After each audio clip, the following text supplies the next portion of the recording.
Very, very pretty kitty you are. Alright.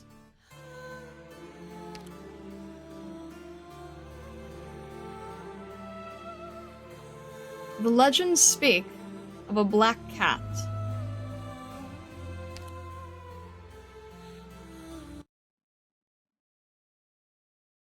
Oh. Long, long ago, the legends of this land spoke of a black cat. They said only the chosen ones could see her, and that she would bring love and joy while also punishing the wicked. Though some would rather believe the black cat was inauspicious and a harbinger of misfortune. But the black cat only wandered to her whims, and once she was tired, she rested wherever she was.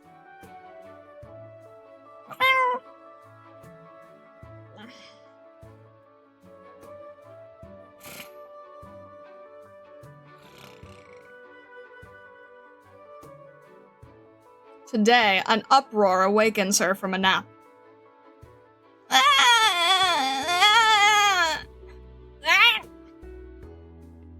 By the gods, it's a boy! The queen has given birth to a prince! Quick, inform the king! Everyone waiting outside must know of our healthy and adorable prince! Days pass. The servants decorate the palace with fresh flowers, and the celebrations for the newborn begin. The king and queen bask in the sun as they receive well wishes from their guests. The black cat leaves the windowsill where she was taking her afternoon nap and sees a pair of eyes immersed in complete bliss. Oh, such a cute little thing. So we meet again. This remains our little secret, yes? Another pair of eyes follows, with a sprinkle of worry mixed into the bliss. I can still see her. I pray my son will grow up healthy and happy, away from any harm. The king's sour worry draws the black cat's attention. She turns around to see a man holding a wine glass aloft. Cheers, cheers! A toast to bless our king and queen, as well as the newborn prince. May their lives be forever blessed.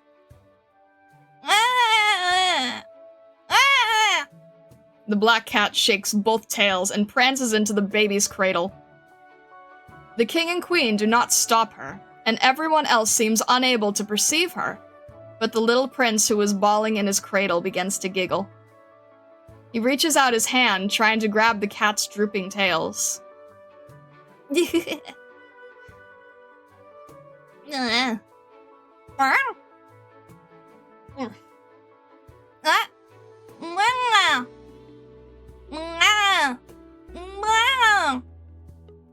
Ah, the legend, the tale of the black cat. So the prince can see that elegant and beautiful creature of legend, the one visible to only the chosen few. We pray she brings him love and joy.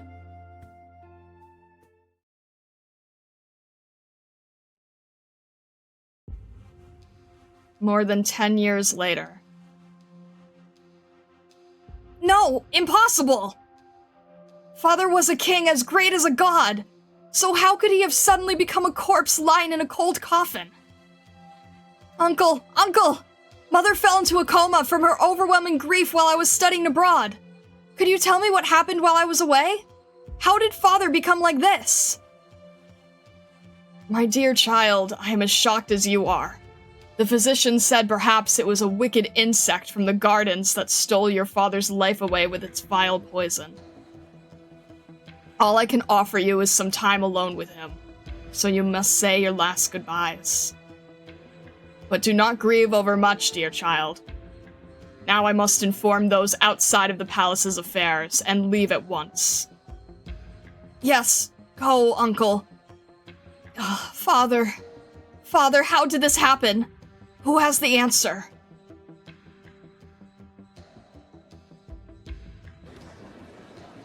What exactly is going on? My brother has just passed away, and our country ought to mourn, but we must also consider our present situation. Every one of us knows that the prince claims to see, and even to touch, a divinity that we cannot. This strange black cat. Legends speak of the cat as a bringer of love and joy. But has anyone witnessed this happening with their own eyes? Can we be sure this was not a tale fabricated by the king to hide the inauspiciousness of a certain individual? I speak only of facts, and I must wonder, could that ill-fortuned individual actually be a son who brought his own father a tragic death? Is that how it is? Could the prince actually be an ill omen? The king suddenly died, and the queen fell into a coma, while he remained safe and sound. He even frequently speaks of seeing a black cat. Ah, look, he comes! No, it's nothing like that. Those are lies. I did not send father to his grave, and mother merely fell into a coma out of grief. Believe me, everyone, I will uncover the truth. The black cat. You're here. What exactly have you brought upon us? Everyone, the country needs a sovereign. The prince is yet young, and the queen unconscious. So I implore all of you to support me as your new king.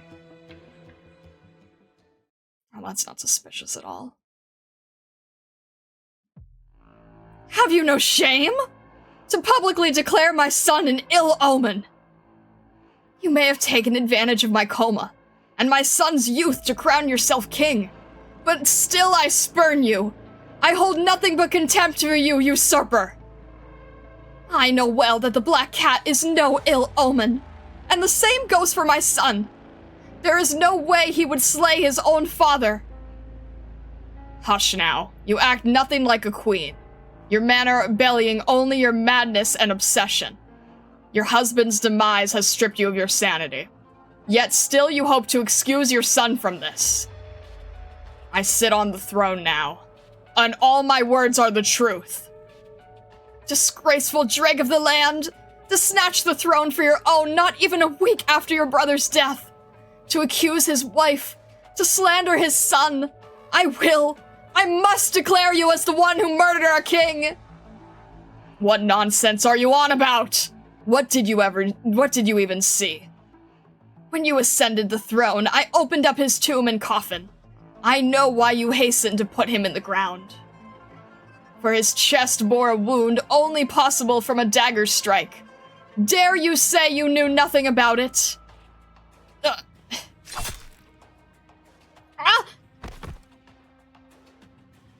Do you think my death will put everything to rest?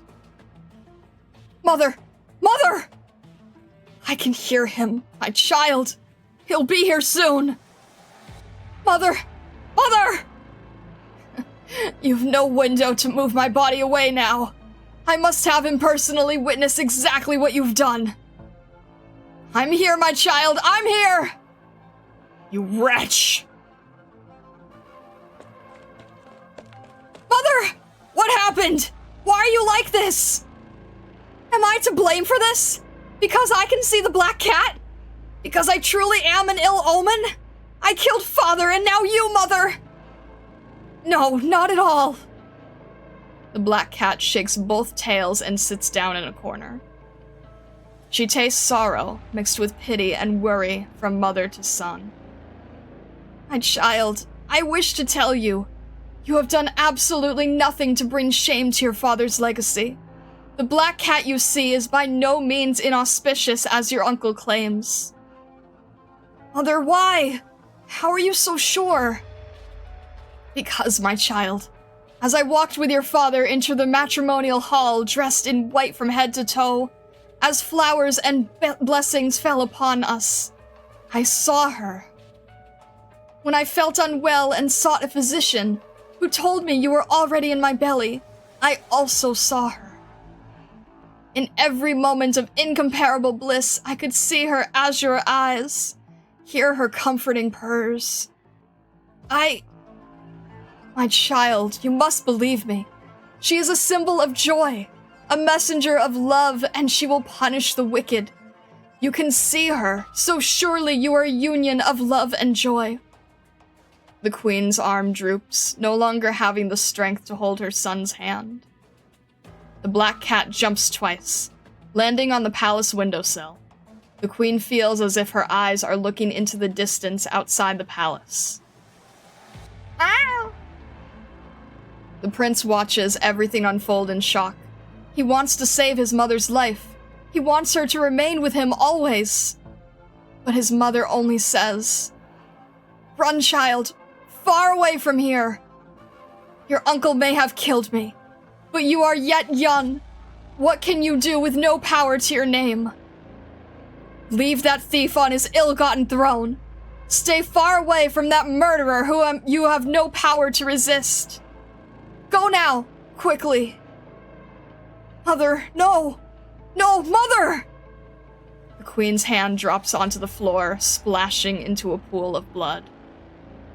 The prince cradles his mother lying in her own blood. He looks at the cat on the windowsill, and she returns his gaze. Then he looks at his uncle, the throne thief, his mother's murderer, who has already regained his composure, his face bearing a smile. My child. I know not how it unfolded. I heard a noise and hurried over, only to see this. Poor unfortunate child. I do not mind your ominous reputation or the bad luck you bring upon others. I trust I can overcome and dispel your misfortune, and I pray you can become my son. This way will we become a perfect king and his heir. What say you? You! The black cat watches it all unfold from up high.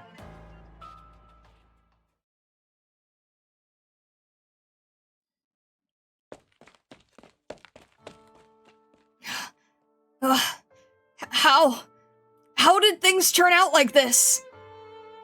Only silence answers his question. He hears the wind blow. He hears fowl beasts flapping their wings outside, blowing away the night mist, allowing the moon to illuminate the room he hides within. Despair, grief, and enmity overwhelm the prince, and he finally succumbs to fatigue, falling asleep on the damp and freezing ground.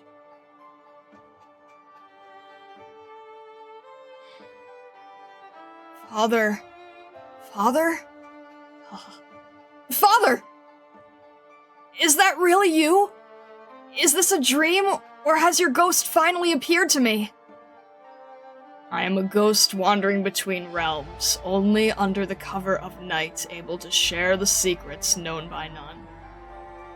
Listen closely to what I am about to tell you, my child. Do not let tears occupy this precious pocket of time we have left.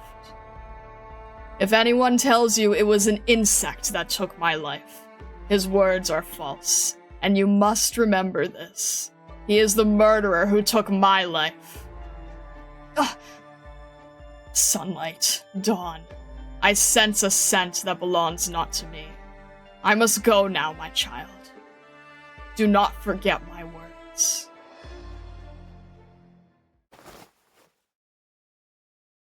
So that's what happened. I see how it is. But who else can I go to for proof? How else can I prove it? How I wish to carve all of this onto the stone beneath my feet, so that it might remember for eternity that it was my uncle who killed my father and mother, and blamed it all on me! Unnoticed by the prince, the black cat walks into the room, sitting on the towering windowsill. What should I do now? Naturally, the black cat does not respond to him, and simply sways her tails, silently waiting for him to speak again. My prince, His Majesty has asked me to bring you fine jewels and luxurious clothing, as well as an ample feast to sate your starving stomach. He asks us that you accept it all, then to consider his prior proposal. What should I do? Ministers and citizens both believe I am an ill omen. Father is dead, while Mother told me before she died to abscond far away, because I lack the power to seek vengeance. Could I play the fool, pretending I am ignorant as to my parents' murderer, and accept his invitation? Or should I draw my blade and kill him at any cost? What should I do? Who can answer me? Who? Perhaps... The prince extends his trembling hand towards the door lock. The black cat's head tilts with curiosity, her twin tails tapping against the windowsill. His Majesty also mentioned he will allow you to address him as father. Father? The prince quickly withdraws his hand. Father, a word he regards as synonymous with God. He will absolutely not use it to address that man! The prince sneers, draws his blade, and with a single swing slices the door open, along with the finery carried by the messenger standing behind the door. The black cat stands, excited to see the sword-wielding prince. Her eyes light up, a rare sight, flashing a blue as deep as the night sky. No! No more mulling over this! No more will I ponder over whether you are truly a herald of love and joy, or misfortune and disaster made manifest. The answer I have been searching for has never lain with you, but in me. I will slay that ignominious man.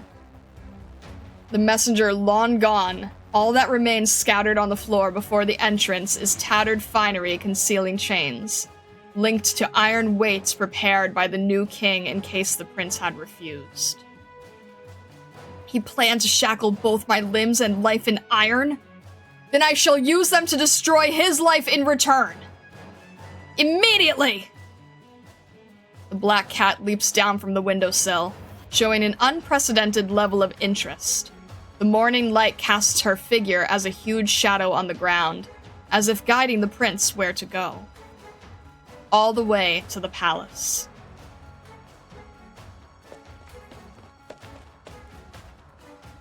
What's this about? Why is he rushed here with sword in hand? Where is he going? Someone stop him! Heavens, from where does he draw his strength? The prince does not say a word, only dashing ahead with his head tucked down. He runs out from his little hideout, across the garden he frolicked in as a child, past the courtyard where his parents accompanied him during swordplay training, and through the hall where they met their demise. He runs until he reaches his usurper uncle.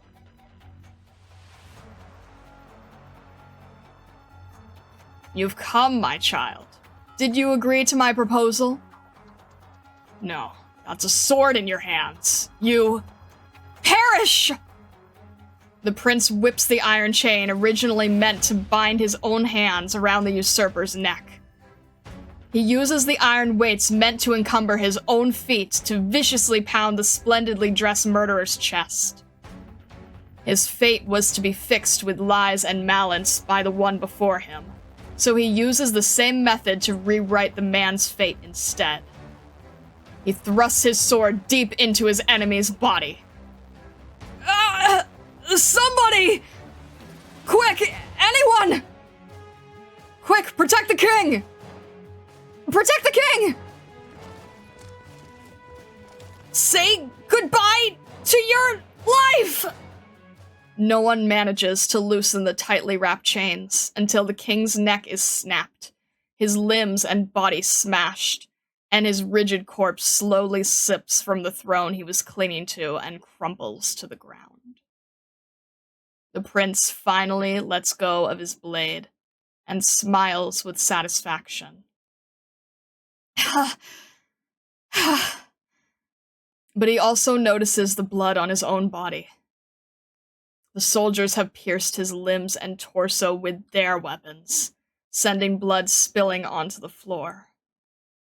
The prince chokes and looks up at the blue sky. He sees that black cat once more. He hears all sorts of voices. It's the black cat, isn't it? She enticed him, turned him into a madman. Not only did she kill his parents, She even killed his uncle who wished to take him under his wing. But didn't the prince say it was the current king who killed the former king and queen? He's avenging their deaths. Who's to say if that's true or false? Perhaps he suddenly went mad and conjured the entire story to appease his own mind, to excuse the misfortune he brought upon himself. Regardless, he's about to die. The former king and queen, and our current king too, they're all dead. Is there a point in wagging our tongues any further? Indeed, what's the point? The black cat slowly approaches the prince and sits down.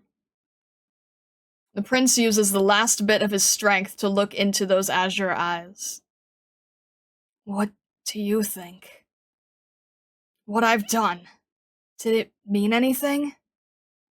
The black cat still does not respond and only watches him silently.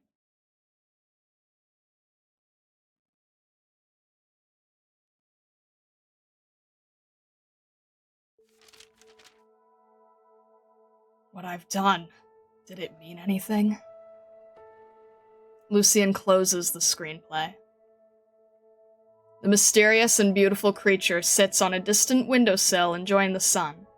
She does not move when she sees Lucien looking up from the script, but only glances at him with a trace of curiosity. Did it mean anything? Lucien droops his head in thought. He looks at the troop behind him, the wounds from the river's rocks scratching him yesterday, sending sharp spasms of pain. A failed escape. He sings a melody overflowing with suppressed zeal. A choice had already taken root in his heart, waiting only for the final day to come. The pain is so vivid he subconsciously smiles. The result is but an answer I'll find at the end of it all. The choice was made from the start, and no one can deny it meaning. The moment he finishes speaking, the mysterious and beautiful creature suddenly stands, wagging her twin tails in excitement, as if a long-awaited toy has arrived.